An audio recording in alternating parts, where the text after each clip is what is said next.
Hola amigos, soy Rubén Casabian, pastor de la iglesia Jesús 100% Vida aquí en la República Argentina.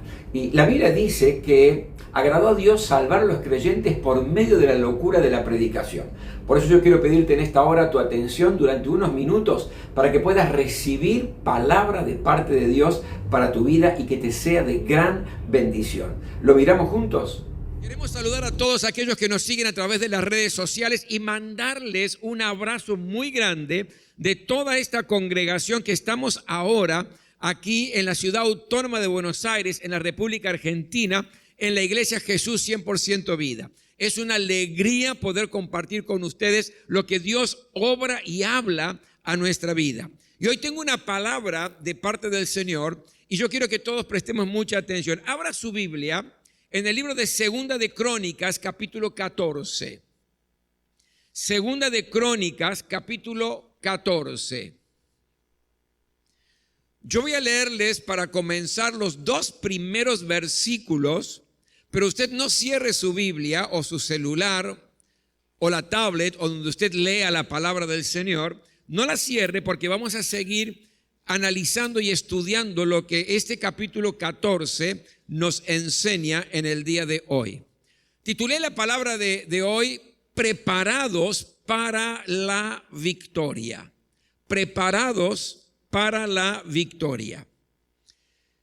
Dice así la Biblia, Segunda de Crónicas, capítulo 14, versículo 1 y versículo 2. Abías murió y fue sepultado en la ciudad de David. Su hijo Asá, o puede ser Asa también, lo sucedió en el trono. Durante su reinado, el reinado de Asa, el país disfrutó de 10 años de paz. Asa hizo lo que era bueno y recto ante el Señor su Dios. Hasta aquí por ahora la lectura de la palabra. Gracias, Señor, por este tiempo. Hemos podido exaltar tu nombre, adorarte, y gracias por tu presencia en este lugar, porque tu presencia es lo que marca la gran diferencia. Tu presencia es lo que abre nuestro entendimiento, nuestros oídos de la fe. Nos permite ver con los ojos de la fe aquello que ya está establecido como propósito para cada una de nuestras vidas. Yo te ruego, Señor, que esta palabra sea una semilla sembrada, que pueda traer mucho fruto en los corazones y en la vida de cada uno de aquellos que la está recibiendo ahora. En el nombre que es sobre todo nombre, en el nombre poderoso de Jesús. Amén. Amén. Permítame ponerlo un poco en contexto de lo que acabo de leerles.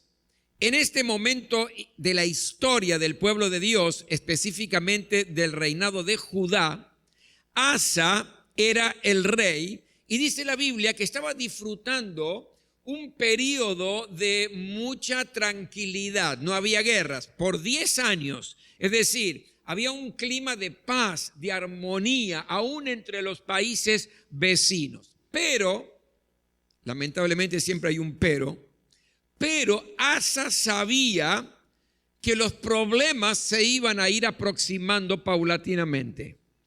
Asa sabía que está muy bien estos 10 años de paz, 10 años sin guerra, sin problemas graves, pero esto no puede ser toda la vida. ¿Por qué? Porque la vida no es una llanura. La vida tenemos momentos donde andamos por la llanura, donde todo es más fácil, sin demasiado esfuerzo, pero hay momentos en la vida que tenemos que atravesar montes, que tenemos que subir montes, y allí es donde se complica un poco más. ¿Cuál era el gran problema que se estaba avecinando para el pueblo de Dios y para el rey Asa? Es que los etíopes, en ese tiempo pueblo muy guerrero, querían conquistar al pueblo de Dios y se estaban preparando para derrotarlo y conquistarlo definitivamente. Asa se da cuenta, sabe que la batalla tarde o temprano va a llegar, que el problema tarde o temprano va a estar allí en puerta y que van a tener que enfrentarlo porque era inevitable. Como usted y yo sabemos que los problemas aquí en esta tierra son inevitables, ¿verdad? Podemos estar pasando un momento de paz y gloria a Dios por eso, un momento de tranquilidad y eso es fenomenal y que sean muchos, pero también somos conscientes que nos toca atravesar conflictos. Sabemos que nos toca atravesar problemas. Sabemos que vamos a tener aflicciones. Ya Jesús mismo lo dijo, en el mundo van a tener aflicción, no es todo color de rosas.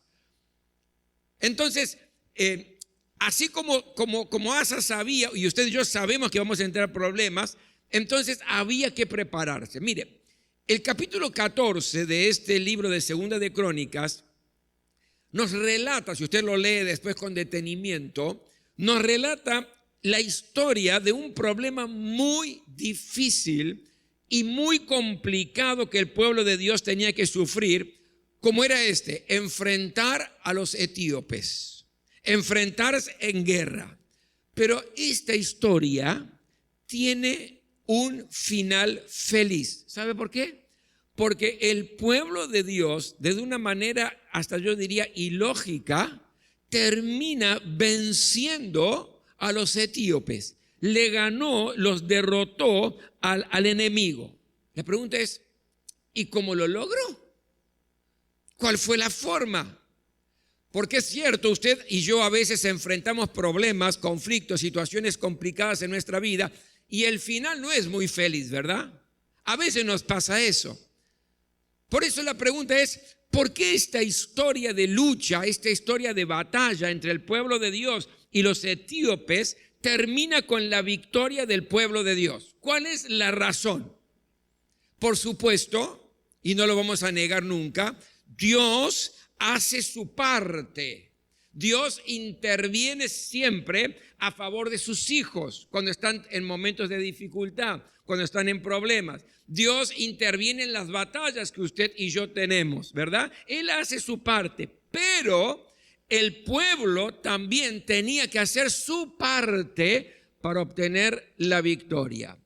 ¿Qué quiero decirte con esto? Que no es cuestión de decir, bueno, Dios es el que me va a librar de este problema que tengo, me cruzo de brazos y miro para otro lado. No. Dios va a obrar, Dios va a hacer el milagro que estás precisando, Dios va a intervenir a tu favor, pero mi querido, vos y yo, para salir victoriosos de los problemas y de las aflicciones de la vida, tenemos que hacer nuestra parte. Hay condiciones, es decir, hay una preparación previa que nos lleva a la victoria en nuestras batallas. ¿Y cómo es esa preparación? Porque la cosa no viene por ósmosis, ¿sabe? No viene porque sí. No viene porque simplemente yo me puse un cartel de cristiano, de un hijo de Dios y vengo aquí a la casa del Señor y le alabo. No viene solamente por eso, hay más todavía. Debo prepararme para tener la victoria frente a las batallas que la vida te va presentando, de cualquier índole, batallas en cualquier área de tu vida.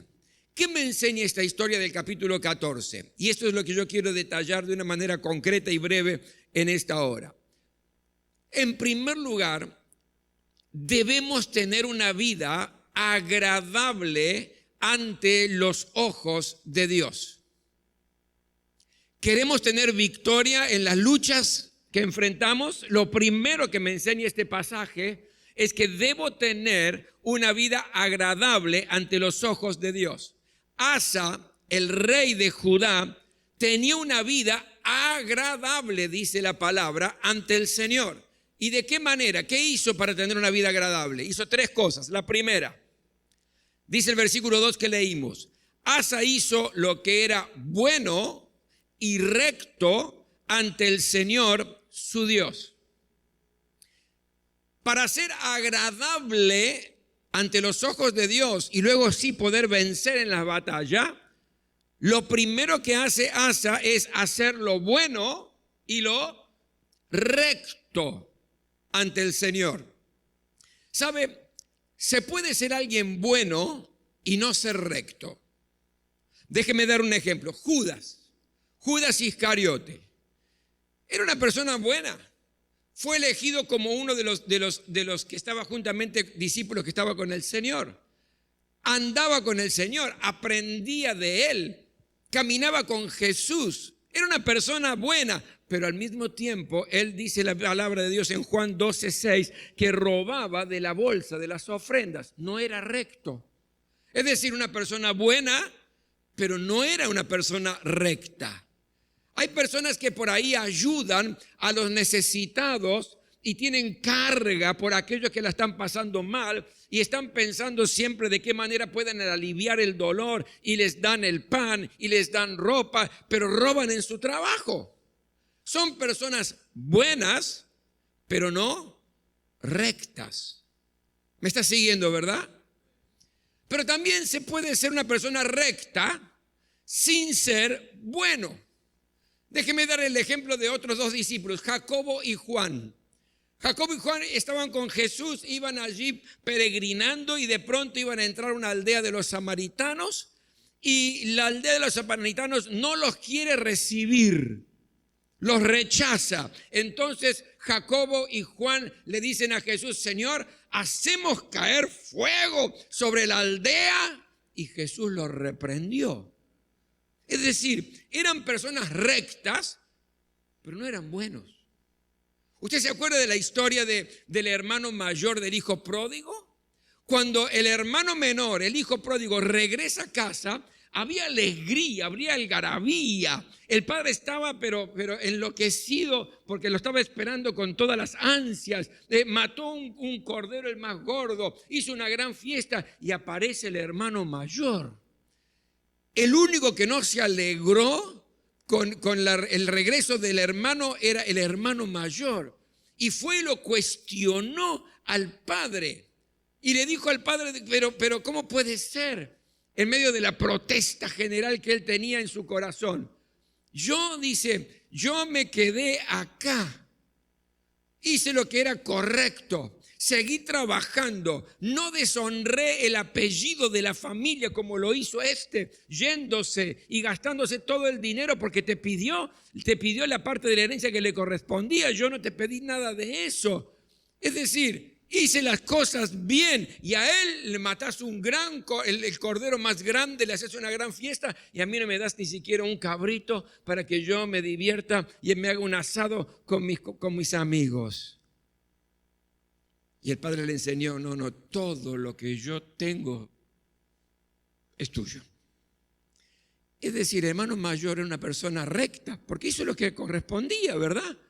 Era lo correcto. Pero no era bueno.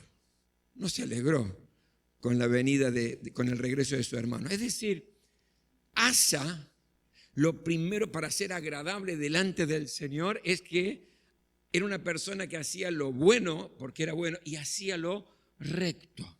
Y si queremos vencer en las batallas de la vida, parte de nuestra preparación es tener una vida agradable al Señor. Pero ¿cómo más agradó al Señor? Si usted va luego y lee el versículo 3 al versículo 5 del mismo capítulo 14, hizo una limpieza espiritual tremenda en todo el pueblo. Asa, el rey, destrozó, derribó todo lo que tenía que ver con la idolatría. Destruyó todo lo que impedía al pueblo buscar a Dios, consagrar su vida a Dios, poner a Dios como lo más importante en la vida del pueblo. ¿Sabe lo que es idolatría? Idolatría significa darle el primer lugar a algo o a alguien que no sea Dios. Eso es idolatría. Y él destruyó y desmenuzó absolutamente toda la idolatría que había en el pueblo, porque él quería que Dios fuera lo más importante y ocupara el primer lugar en la vida del pueblo. Mi querido, ¿a qué le estás dando el primer lugar en tu vida? ¿A qué le estás dando el primer lugar en tu vida? ¿Quizás a la familia? ¿Cómo, pastor? ¿La familia no la tengo que amar? Claro que sí. ¿No la tengo que proteger? Por supuesto que sí. ¿No es importante? Es muy importante, pero ¿es más importante que Dios en tu vida? Entonces es idolatría. ¿Qué es? ¿El trabajo? ¿Es el negocio? ¿Es la profesión que tenés? ¿Es el ministerio? ¿Son tus hijos? ¿Qué es lo más? ¿Y cómo sé yo qué es lo más importante en mi vida? Es aquello que ocupa más tiempo en tu vida, en tu mente, aquello que ocupa más tiempo en tu corazón, aquello que ocupa más tiempo en tus recursos, en tu servicio. Es decir, aquello que ocupa el primer lugar en tu vida es aquello que te tiene absolutamente, prácticamente atrapado. Y si no es Dios, entonces hay idolatría.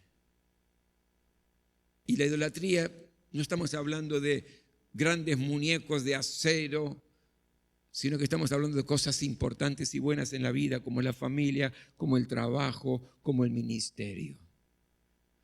Lo que hizo Asa es, para ser agradable ante los ojos del Señor, es limpió todo espiritualmente al pueblo de lo que era la idolatría. ¿Y qué más hizo para... Ordenó buscar a Dios y obedecerlo? Mire el versículo 4, dice, además ordenó a los habitantes de Judá que adoraran al Señor, Dios de sus antepasados, y que obedecieran sus leyes y sus mandamientos.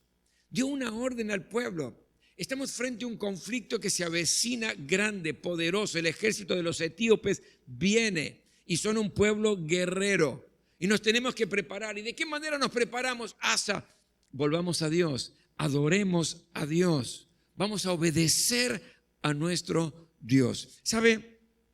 Del capítulo 14 hasta el capítulo 16 de Segunda de Crónicas, el autor 9 veces pone la frase buscar a Dios. Porque eso es lo más importante en la vida. Porque es la presencia de Dios lo que transforma nuestra vida. La presencia de Dios la transforma de tal manera que no tenemos explicación, no sabemos cómo explicar nuestros cambios, pero ahí están. Obedecer al Señor desata la bendición de Dios sobre tu vida, desata victoria tras victoria, porque Él es Dios. Entonces, la primera manera de prepararnos, amén de lo que Dios pueda hacer para nuestras batallas a nuestro favor, la primera forma es tener una vida agradable al Señor. Como pastor, haciendo lo recto y siendo bueno, quitando todo lo que ocupe el primer lugar en nuestra vida y dándoselo realmente a Dios y buscándole con toda nuestra fuerza, nuestro corazón, y obedecerlo. En segundo lugar, la segunda estrategia para prepararnos es, debemos tener una estrategia para luchar. Y eso está en el versículo 7. Miren lo que dice aquí. Asa dijo a los de Judá, reconstruyamos esas ciudades y levantemos a su alrededor murallas con torres, puertas y cerrojos. El país todavía es nuestro porque hemos buscado al Señor nuestro Dios.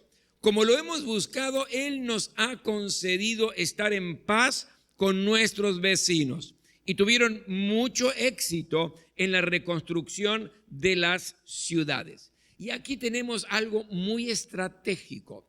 En el tiempo de paz, no se quedó dormido, sino que se preparó para tiempos de guerra. En el tiempo de paz buscó estrategias para estar listo, porque sabía que los etíopes iban a venir a luchar por su pueblo. ¿Y qué hizo? Reconstruyó. Otra versión dice edificó. Ahora, se reconstruye algo cuando hay áreas que están derrumbándose. Por ejemplo, en nuestra vida. Yo cuando voy a reconstruir parte de mi vida, cuando yo sé y reconozco que esas partes de mi vida se están desmoronando. Edificar también significa agregar, aumentar, significa crecer. Entonces la pregunta es, ¿qué áreas de mi vida yo tengo que reconstruir que están un poco derrumbadas? ¿Qué áreas de mi vida yo debo edificar? Porque viene una batalla seguramente. ¿Qué área tengo que estar fortalecido en cuanto a la reconstrucción, en cuanto a la edificación? ¿En el desarrollo del fruto del Espíritu en mí? ¿En el amor, gozo, paz? paciencia, benignidad, bondad, fe, mansedumbre, templanza. ¿En cuál de estas manifestaciones del fruto del Espíritu yo debo reconstruir? Quizás en mi paciencia, pastor, porque soy intolerante. Hay que reconstruir entonces. Quizás en el amor, porque soy muy selectivo en el amor. Solamente busco amar a aquello que me conviene, a aquellos con los que me llevo bien, pero ni me hable de amar al que me lastimó, amar al que me hizo daño. Tengo que reconstruir esa área de mi vida. En la fe, frente a las dificultades, lo que siento es que me lleno de dudas. Mi mente se llena de dudas de las promesas de Dios, se llena de dudas si esto es verdad o no es verdad lo que Dios me está diciendo. Me lleno de dudas frente a un conflicto. ¿Debo reconstruir esa área? Ahora, mi querido, sí, yo le estoy pidiendo, yo estoy orando, pastor, y le estoy diciendo, Dios, ayúdame para que el fruto del Espíritu se manifieste en mi vida y que yo pueda crecer. No ore más, ya lo tiene. No tiene que orar para que Dios le dé amor, no tiene que orar para que Dios le dé paciencia, ni fe, ni templanza. No tiene que orar, ya la tiene. Si usted tiene a Cristo en su corazón, tiene el Espíritu Santo, y si tiene el Espíritu Santo, tiene el fruto del Espíritu. Entonces, ¿qué tengo que hacer? Desarrollarlo. Y si usted realmente quiere edificar una vida con el carácter de Cristo, porque el desarrollo del fruto del Espíritu es tal cual el carácter de Cristo. Si usted quiere desarrollar el carácter de Cristo, Dios te va a dar una y otra oportunidad más para que lo puedas desarrollar. ¿Qué significa? Si te falta desarrollar la paciencia, Dios te va a dar muchas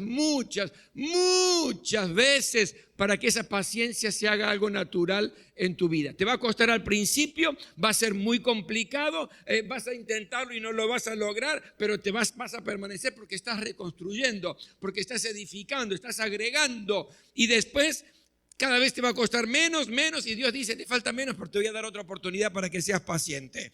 Y otra más. Y ya me está saliendo naturalmente, pero falta para que sea algo natural, rutinario, más. Y después vas a hacer la paciencia andando. Y va a estar reconstruida esa área de tu vida. ¿Me estás siguiendo, verdad? ¿Qué hay que edificar? ¿Tu vida devocional? Y cada tanto la tengo. Y queremos grandes victorias en el nombre del Señor. Y si no estás leyendo ni la palabra, la lees una vez por semana. Si estás orando de vez en cuando, y especialmente solamente en la comida, y cortita para que no se enfríe. ¿Cuánta victoria podemos tener de esa manera? ¿Verdad que es difícil? Por eso hay que reconstruir. Tengo que reconstruir mi vida devocional. ¿Y cómo lo hago? Con disciplina. ¿Qué significa con disciplina? Tengas o no tengas ganas, lee la palabra todos los días. Tengas o no tengas ganas, orá todos los días. Vas a empezar haciéndolo en la carne, estoy plenamente seguro. Pero en un momento lo vas a empezar a hacer en el Espíritu. Es decir, ¿nunca te pasó?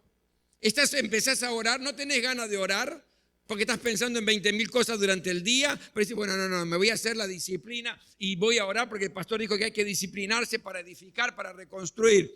Y vas a empezar a orar y vas a orar, las 4 primeras frases son las mismas de toda la oración de tu vida. Y ya las haces en piloto automático. Y después vas a ir haciendo, y en un momento determinado de tu oración te vas a dar cuenta que está fluyendo. Empezaste carnaza pura, plena carne, pero después te diste cuenta que empezás a orar en el Espíritu también. Empezás a leer la palabra y lees la palabra, el versículo y medio, mientras lo vas leyendo, vas salteando versículos para terminar más rápido el capítulo, ¿no? Entonces vas leyendo y de pronto, ¡tac!, algo que tocó tu corazón de lo que estabas leyendo, porque Dios es tan bueno y es tan paciente con nosotros que nos da esas nuevas oportunidades siempre. Y cuando te das cuenta y fuiste disciplinado, ya no te cuesta tener tu devocional todos los días. Lo disfrutás, te deleitas en eso. y ya reconstruiste esa área de tu vida. ¿Qué hay que reconstruir? Tu vida de servicio al Señor a través de los dones que Dios te dio. Ay, pastor, si usted me hubiera conocido a mí antes, ¿para qué te voy a conocer? ¿Cómo yo trabajaba? Te quiero ver trabajar ahora, ¿no? Como trabajabas antes. Servir al Señor con los dones que el Señor nos ha dado. Y está medio derrumbada la cosa. Hay que reconstruir, hay que edificar. Acordate, edificar es agregar, es aumentar. Acordate, reconstruir es cuando un área está media desmoronándose, hay que reconstruir tu vida de servicio al Señor. Sacarle el polvo ahí que tenías en el don, un don extraordinario, maravilloso. Dios te lo dio, Dios te lo regaló, pero como estás allí juntando polvo porque no lo estás ejercitando, bueno, sacarle el polvo y adelante, hay que reconstruir. ¿Cuántos dicen amén a eso? Pastor, está siendo un poco duro. No, yo no, la palabra. Te estoy hablando de lo que dice la palabra. Por lo tanto, lo primero en la preparación para la grande victoria que él iba a tener es edificar y reconstruir. Después dice, hizo murallas. El versículo dice, hizo murallas. El muro. ¿Sabe? El muro tiene dos propósitos. Un muro aísla lo que está afuera, por lo tanto, protege de los enemigos para que no invadan. Pero por otro lado, asegura lo que está dentro, lo que está de este lado del muro. Tiene dos propósitos. Por lo tanto, cuando hablamos de muro, hablamos de separación. Y cuando hablamos de separación, hablamos de santidad. ¿Cómo? ¿De dónde la sacó esa, pastor? ¿Sabe lo que significa ser santo? Ser santo significa ser separado. ¿Separado de qué? Separado de los valores, de los principios, del estilo de vida del mundo y consagrado a Dios. Usted creía que el santo era el de la aureola, ¿no? No. Aquel que tiene a Cristo en su corazón es santo. ¿Por qué? Porque se separa del estilo de vida del mundo, de los principios y valores del mundo, y vive una vida consagrada a los principios y los valores que Dios ha establecido en su palabra para nosotros. Eso es ser santo, eso es santidad. Cuando decimos que hizo murallas que separan, me desafía a vivir una vida de santidad, una vida que a Dios se agrada. Porque el objetivo de nuestra vida no es ser salvo. Ese es el primer paso. Dios dice, sean santos porque yo soy santo.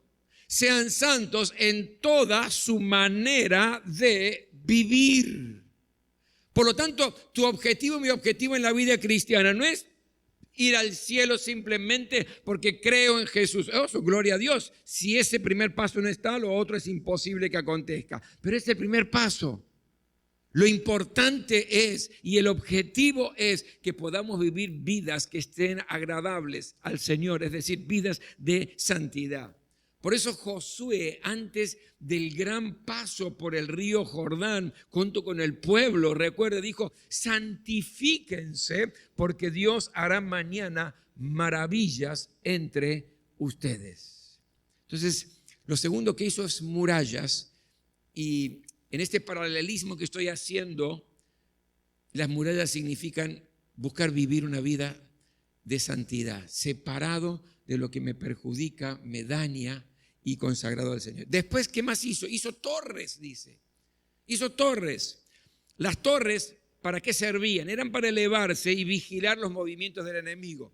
Imagínense, los muros y luego las torres, ¿no? En las puntas. Ahí estaban los vigías.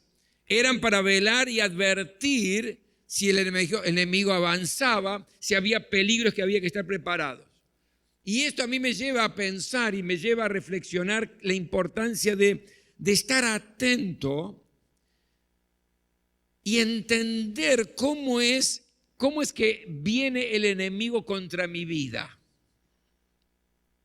Estar vigilando los movimientos del enemigo para buscar derrotar mi vida.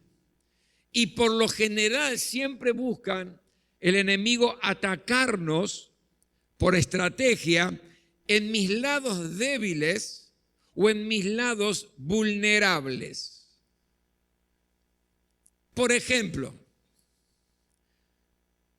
si tenés un lado vulnerable en cuanto al dinero y débil en cuanto al dinero, el diablo te va a atacar por allí y tenés que estar atento.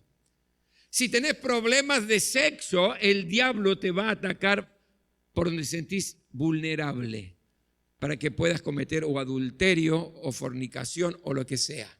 Es decir, el ataque del enemigo viene por donde yo soy vulnerable o por donde yo me siento en áreas débiles en mi vida. Por eso, si yo quiero vencer en la batalla, tengo que hacer torre. ¿Qué significa esto? Vigilar, estar atento, no dejar que me gane de mano, no caer inocentemente en sus garras. Si yo sé que esta área es débil para mí, me fortalezco, velo para que nada pase en esa área en mi vida. ¿Cuántos me entienden? Digan amén. Porque saben, mis debilidades pueden ser motivos para que el poder de Dios se perfeccione, como dice la palabra, o pueden ser puertas para la entrada del enemigo y derrotarme en mi vida. Por eso tenemos que estar despiertos. No te duermas. Un vigilante de la torre nunca se duerme, está vigilando, está atento. No te duermas, que no te pase como Sansón, que tenía todo el poder, todo el potencial para derrotar porque lo hizo una y otra vez, pero cuando se durmió, perdió. Entonces hizo torres. ¿Qué más hizo? Se armó, Asa se armó. Tenía, según el pasaje bíblico, 580,000 soldados que estaban bien armados y eran muy valientes. Mi querido, para las batallas usted tiene que estar bien armado. Y cuando hablamos de estar bien armado, obviamente nos referimos a Efesios capítulo 6, versículo 10 al 20, donde nos habla de la armadura del cristiano, ¿verdad? La armadura de Dios para el cristiano.